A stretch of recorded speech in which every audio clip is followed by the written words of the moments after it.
অভিনেত্রী নুসরাত ফারিয়াকে জামিন দিয়েছেন আদালত। বৈষম্য বিরোধী ছাত্র আন্দোলনের হত্যা চেষ্টা মামলায় গ্রেপ্তার হলে সোমবার আদালত এই চিত্রনায়িকাকে কারাগারে পাঠান। মঙ্গলবার ঢাকার চিফ মেট্রোপলিটন ম্যাজিস্ট্রেট আদালতের বিচারক মোস্তাফিজুর রহমান আসামি পক্ষের আবেদনের পরিপ্রেক্ষিতে তার জামিন মঞ্জুর করেন।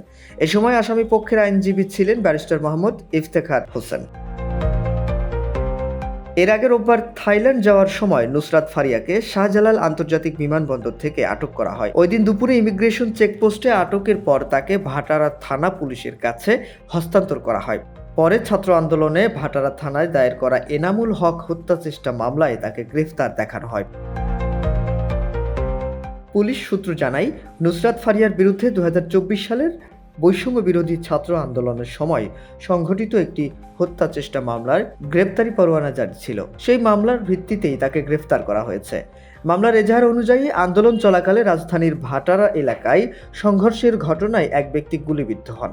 ওই ঘটনায় দায়ের হওয়া মামলায় নুসরাত ফারিয়া সহ 17 জনকে আসামি করা হয়। অভিযোগে বলা হয়, অভিযুক্তরা আন্দোলন দমনে আর্থিক সহায়তা দিয়েছেন। শাহরিয়ার আহমেদ, নববার্তা।